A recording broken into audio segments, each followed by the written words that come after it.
Hello there, geographers, and welcome back to the Mr. Sinn channel. Today we start going into Unit 4 of AP Human Geography, Political Patterns and Processes.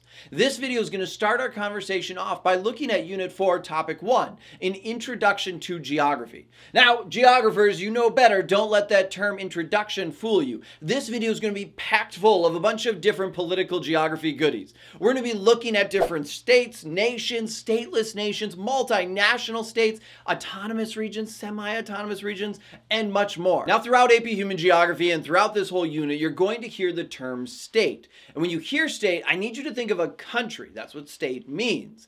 Now, this can be confusing for some students, especially if you live in the United States of America, because, well, we have 50 states that make up the United States of America, and that can be confusing. But remember, geographers, scale matters. When we're talking about the 50 states that make up the United States, we're looking at the subnational level. However, the United States of America in itself is a state. It is a country. Now, in order to be classified as a state, you have to have a permanent population. We need people that are going to reside within the state. The next thing that you're going to need is actually defined boundaries. We have to understand where the state starts and where it ends. The next component after that is sovereignty. A state cannot exist if it does not have sovereignty. Sovereignty is a state's right to be able to govern over itself. And the last component that a state needs to exist is, well, recognition. They have to have recognition by other states around the world. Throughout history, we can actually see that the concept of a state is a relatively new concept. We used to have society organized by city-states. City-states were major cities that started off in the Fertile Crescent and expanded throughout history. They had political and economic control both over their own city and also the countryside around it. We started to see them actually expand and diffuse throughout Africa, the Middle East, and into Europe. Eventually, the city-states were replaced by empires, where we saw political unity occur throughout different regions, most of the time actually happening through military expansion. Think of the Roman Empire, the Ottoman Empire, or the Mongol Empire, just to name a few. And as time kept passing on, eventually new strong leaders emerged and a state started to replace the empires. And throughout all this time, we saw a unique, distinct culture start to form. And these new groups of people wanted to protect their cultural identity, their history, and they wanted to be able to govern themselves. And I know now that you're thinking, Mr. Sinn, what do we call these people that have a shared culture, history, homeland, and a desire to actually govern themselves? Well, my friends, it is the concept of a nation, and this is the starting of it. Now notice, I did not say a state. Remember, to be a state, we have to have a permanent population, defined boundaries, a sovereign government, and recognized by other states. A nation, on the other hand, is a group of people with that shared history, that shared culture, shared homeland, and a desire to govern themselves. There is a distinction between the two, and we have to make sure that we understand that. So with the creation of different nations, we can also see the formation of nation states. A nation state is a state that has subjects that are relatively homogeneous in their culture, language, religion. They have that shared history component to homeland, and they also have a history of self-determination.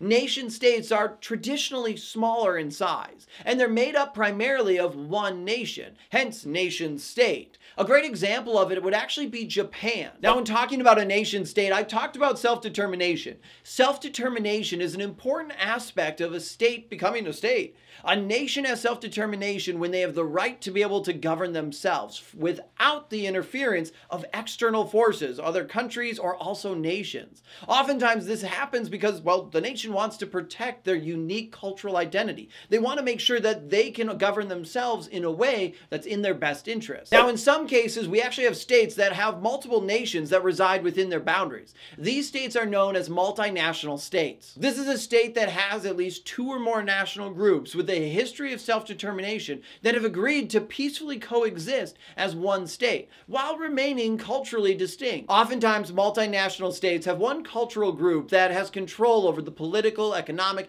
and social systems of society. Throughout history, we can see actually a lot of different examples of a multinational state. A great example would be the former Soviet Union or modern-day Russia. Another type of state we can look at is a multi-state nation. This is when a nation stretches across the boundaries of multiple states. Their cultural identity is prevalent in multiple countries, and this creates that multi-state nation. A great example of this would actually be the Koreans, which stretch across both North and South Korea.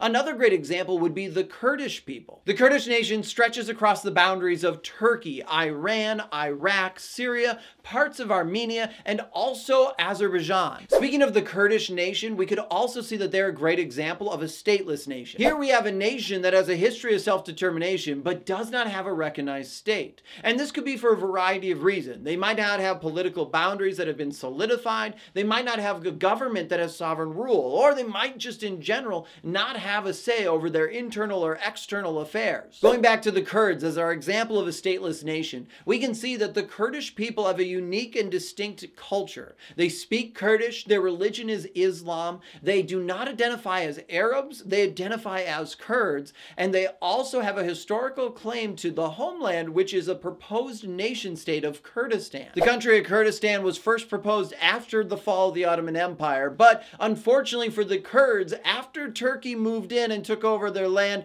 that never actually transpired. So the nation state never came to be, but the Kurdish nation still exists, thus making them a stateless nation. And since we're on the topic of control over our own people and government, let's move on to our last two political organizations, which is autonomous regions and semi-autonomous regions. Autonomous regions are located within another state. Now, they're not recognized as their own state, however, they do have a high degree of freedom and also self-governance from the state that they are located within.